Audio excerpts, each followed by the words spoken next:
amigos telespectadores da Rede Vida de Televisão e do programa Páginas Difíceis da Bíblia.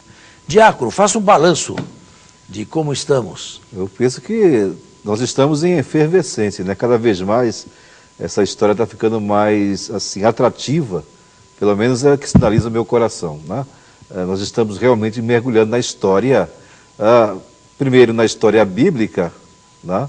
Mas depois na história de Israel, na historicidade de Israel. Sabe, quando se trata das monarquias, agora nós precisamos um chão firme. Sim. Agora podemos falar em história. Agora podemos. A partir das duas monarquias.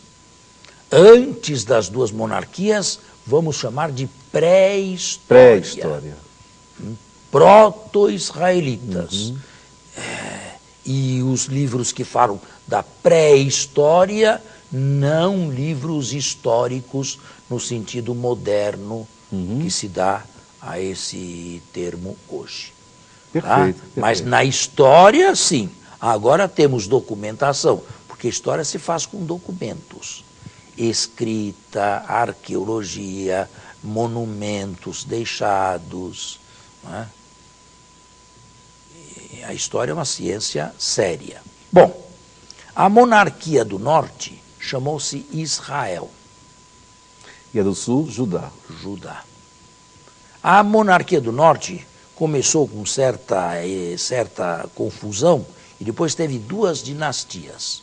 A dinastia de Omri e a dinastia de Jeú. Sob a dinastia de Jeú, primeiro Omri, com o filho de Omri, Acabe, surgiu o profeta Elias e Eliseu. Só que o Elias, que aparece aí, é um profeta meio envolto em lendas, já na Bíblia. Foi para o céu num carro de fogo. É um profeta já envolto em lendas, lendas bíblicas. Mas eu não tenho nada para dizer que Elias não existiu, que não foi um homem histórico. Só que a vida foi envolta em lendas. Como Santo Antônio, ninguém duvida que existiu, mas a vida está envolta em lendas. Como o Padre Anchieta, a mesma coisa. O que se deu com Elias. Porém, de Elias, embora o profeta por excelência, não temos nada, absolutamente nada por escrito. De Eliseu temos? E a mesma coisa com relação a Eliseu. Ambos da época da primeira dinastia de Omri. Da segunda dinastia e dos tempos, sobretudo, de Jeroboão II, nós temos o profeta Amós, que é um sulista que foi profetizar no Reino do Norte e no santuário de Betel, porque o Reino do Norte construiu 2 santuários. O Deus parecia ser o mesmo, tanto no norte quanto no sul, Yahvé. Só que, eu já falei aqui, não estamos ainda no monoteísmo. Já falei? É monolatria que chama. Monolatria. Já falou. Enoteísmo e monolatria. Era um Deus nacional e único que devia ser, mas não ainda considerado o único. Consideravam outros deuses? Outros povos, outros deuses, mas o nosso é este aqui. E os profetas, desde Elias, batalharam na exclusividade de Yahvé. Foram os precursores, pelo menos os profetas pré-exílicos, foram os precursores do monoteísmo. Certo? Amós, um profeta de justiça social, Deus não aceita que um pobre seja vendido, Yahvé não aceita que um pobre seja vendido por um par de sandálias. Veja, ainda não havia monoteísmo, mas já havia um Deus ético, um Deus que exige não apenas culto, um Deus que não se contenta só com culto, mas quer um culto unido a uma vida ética, na aliança. E ainda mais ou menos contemporâneo, o profeta Oséias. Oséias é conhecidíssimo, né? Que toma uma prostituta, não é esse que toma uma prostituta? É esse aí. A história dessa prostituta é meio complicada, sabe? É. Se foi realmente verdade que aconteceu ou se é um texto literário apenas. Eu não quero entrar nessa questão aqui agora, mas Oséias também profetizou no Reino do Norte. Foram os 2 profetas do Reino do Norte, do Reino de Israel. Os 2 grandes profetas. Agora, historicamente, do ponto de vista puramente histórico, o que foi acontecendo?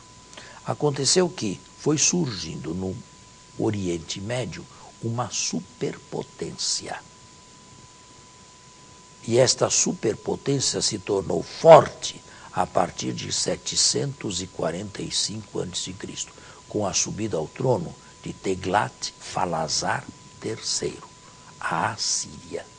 Ah, eu estava pensando na Pérsia. Então, A a Síria. Assíria, com capital em Nínive.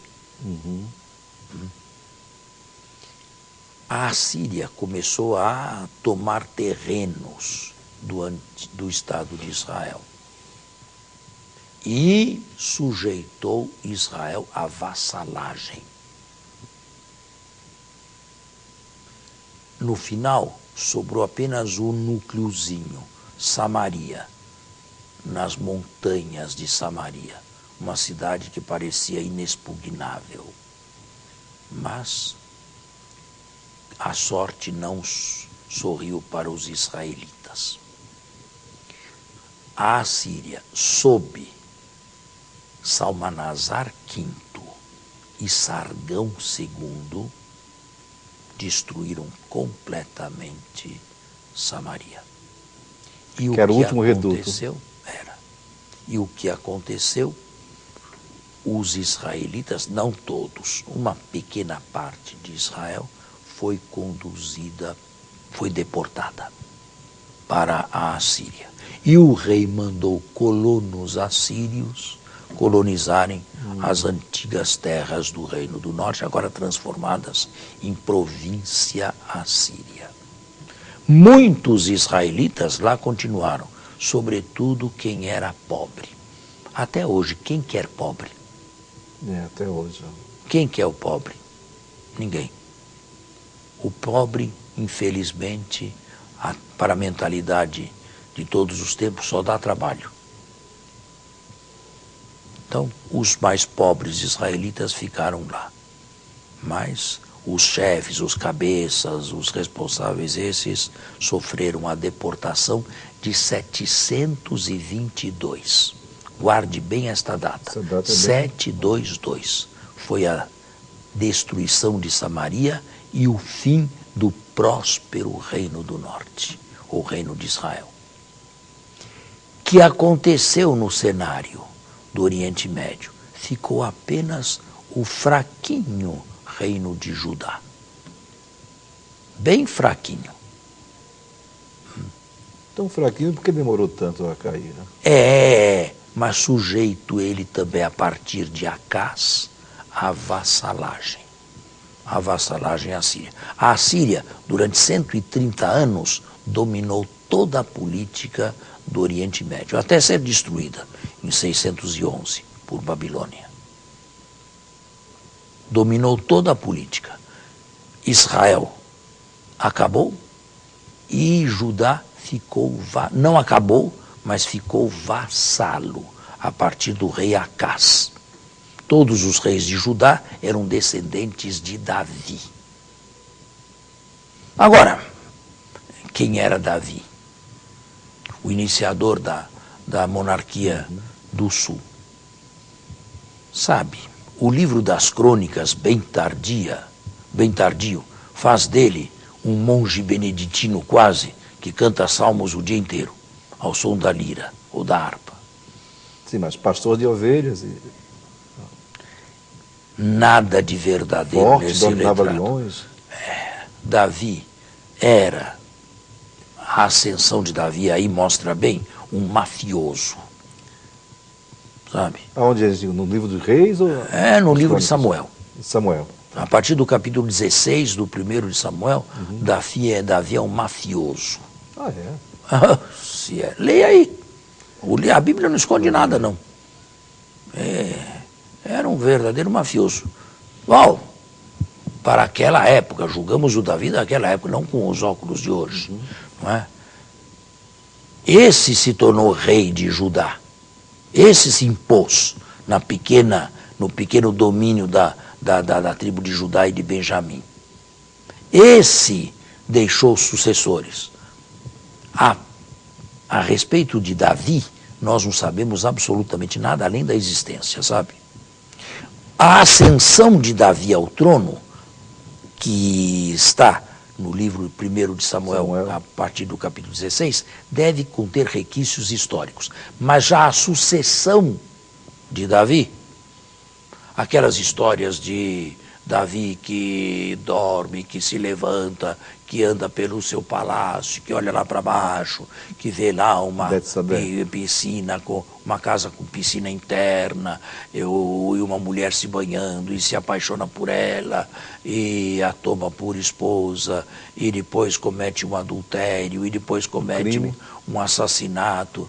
Bem, essas histórias todas ficam muito bem na corte de Versalhes, na França, mas não na Jerusalém do século X a.C. Essas histórias são criações literárias, embelezando, levando o leitor a suspenses na vida de Davi. Mas edificam, Davi existiu, mas afora a existência de Davi. E mais, a Bíblia fala que teve um reino poderoso, um conquistador. A arqueologia não sufraga absolutamente nada. Temos que fazer um intervalo. Poxa, voltamos. Bem, estamos de volta agora, sim. E estávamos falando de Davi. O que nós podemos dizer é que o grande reino e as grandes conquistas de Davi são mais textos folclóricos. Ou, se preferir, de propaganda. Só que são bíblicos. E eu já falei aqui que Deus se serve de todos os gêneros literários. Só os que não se casam com a sua santidade. Mas um gênero folclórico, perfeitamente. Esse grande reino de Davi nunca existiu na realidade. Davi foi rei, sim, mas rei de um punhadinho de gente. Rei de 5.000 pessoas. Devia ser o reinado devia ser toda a população de Judá. 5, 6 mil pessoas. Mas é interessante. Esparramados ali, beduínos. Algo que eu quero observar. O mesmo texto que fala desse Davi grande, vencedor, fala também da queda de Davi, né? Do pecado de Davi, que é tão para nós tão... Fala. Não as esconde, duas coisas, né? As duas coisas são folclóricas. Sabe? Não dá para se certificar de nada disso aqui, porque os textos são tardios. Os textos, não se esqueça, esses textos que falam de Davi são textos deuteronomistas e estão longe de Davi pela beleza de 300 ou 400 anos. Que se podia saber de Davi 300, 400 anos depois da morte dele. Existe um túmulo em Jerusalém, o túmulo de Davi. É claro que é um túmulo folclórico, simbólico. Jerusalém foi destruída 21 vezes ao longo da sua história. A cidade da paz, Jerusalém, foi destruída 21 vezes. Como é que se pode acertar o túmulo de Davi? É um túmulo simbólico. Davi existiu. Era isso que eu ia citar. De Davi fato existiu. Mas mais do que isso, historicamente, nós não podemos dizer. Entendo. A história, para nós, o chão começa no século IX. Do século X, não temos um chão muito seguro, não. E Davi se colocaria no século X, juntamente com Salomão. A história se põe a partir dos anos 800, aí temos um chão mais seguro. para a história. Não havia escrita. E a fonte da história é escrita. Se houvesse escrita, nós teríamos algum monumento com alguma palavra. Não havia nada em Israel. Nós não podemos dizer que Israel conhecesse a escrita antes do final do século VIII e durante o século VII. A partir daí, sim, mas antes não. Davi devia ser analfabeto. Davi nunca compôs salmo nenhum. Ele é o autor idealizado do livro dos Salmos. Mas os salmos são tardios. São composições do segundo templo, do judaísmo do segundo templo, o inário do segundo templo. Convinha que se atribuísse a ele. Convinha. Para poder ganhar assim como a sabedoria foi atribuída a Salomão. Salomão também reinou, nunca foi um conquistador. E essa sabedoria de Salomão, o rei dos reis, riquíssimo, tudo isso aí é folclore. Os exilados, os que voltaram do exílio, necessitavam de um passado glorioso. Agora, como foi que esse passado glorioso entrou para a Bíblia? Volto um pouco no que eu já disse. Quando foi que Samaria foi deportada? Em que ano? 722. 722, gravou bem. Muitos israelitas, não querendo estar sob o jugo da Assíria, pediram refúgio no Reino do Sul, que estava sob o reinado de Ezequias, filho de Acás. Jerusalém, da noite para o dia, se inchou, ficou cheia de israelitas que não queriam viver no Mais ou menos reino. como a situação dos refugiados na Europa hoje? Por aí, né? É, exatamente. Só que o rei os recebeu. A Europa não os quer receber, mas o rei Ezequias os recebeu. Jerusalém se encheu. E se formou, com o andar dos anos, aquilo que eu chamaria o pan-israelismo. Isto é, que foi se criando uma história.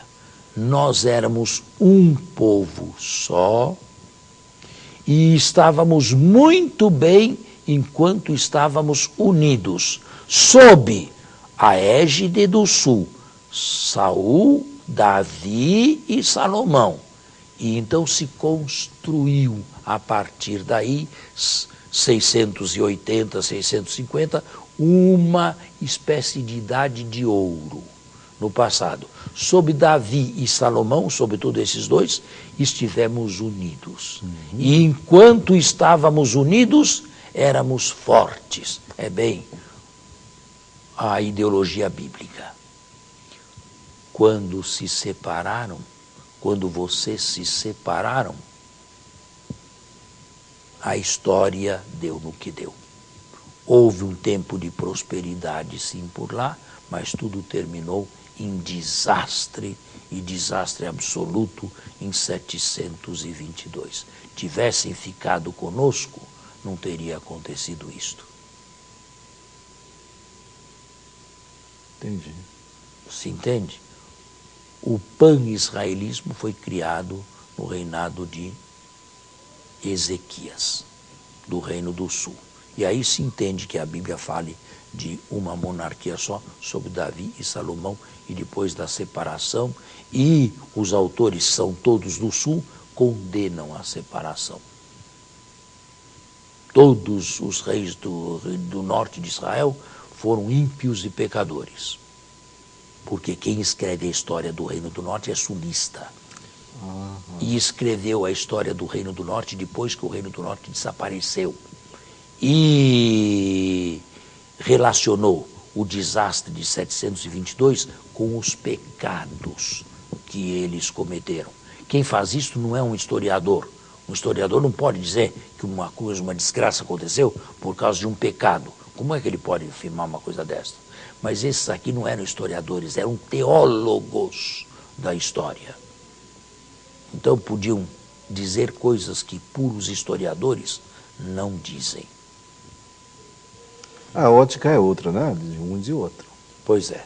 Então, você percebe como foi que se criou a história de um reino unido, sob Davi e sob Salomão. Logo após Na a morte de verdade, Salomão, os dois estiveram sempre separados. Porém, e uma coisa agora deve ser dita neste nosso encontro de hoje. Quando Israel acabou, 22. 722, quando acabou Israel, Judá, a sua irmã no sul, assumiu o nome de Israel.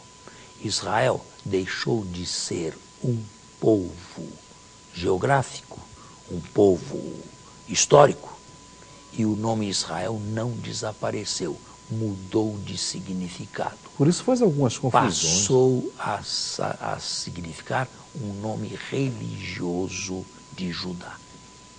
E os judeus começaram a se dizer israelitas. Agora eu entendi.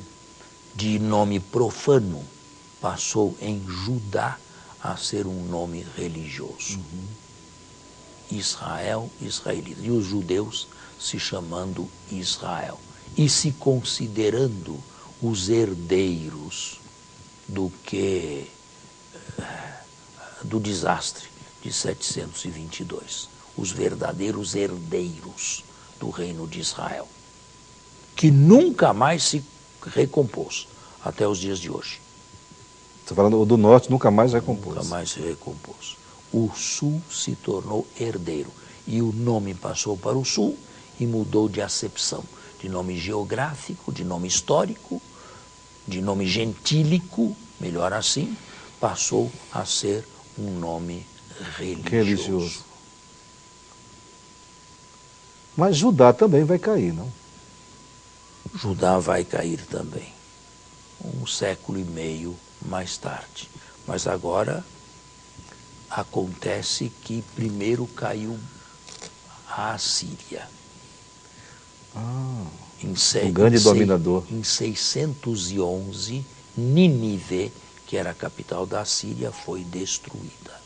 Pelos foi persas? incendiada. Não. Os babilônios. Pelos caldeus. Os babilônios. Os caldeus. Há um profeta que canta a destruição de Babilônia. É o profeta Naum, um sulista. Profeta menor, né?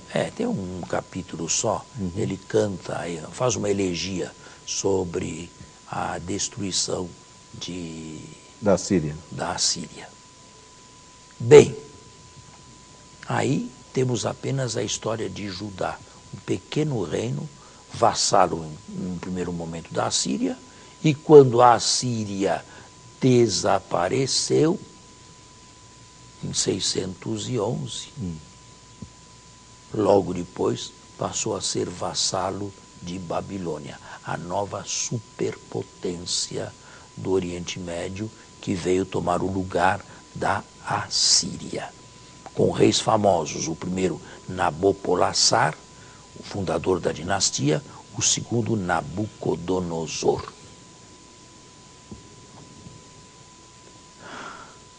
No ano 740, voltando um pouco atrás, 18 anos antes da destruição de Samaria, ano da morte do rei Osias em Judá, surgiu o profeta Isaías. Está aí no capítulo 6 de Isaías. No ano da morte do rei Osias, vi o Senhor. Nós precisamos terminar. Pô, eu não vi o tempo passar, sinceramente.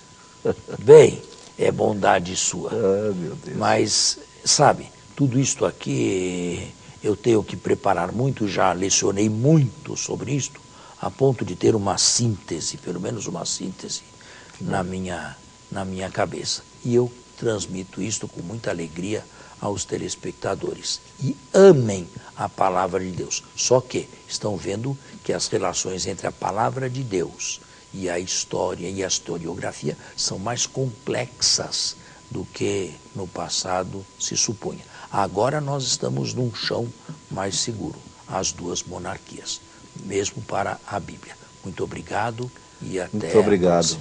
Até o próximo sábado com a bênção e a graça de Deus.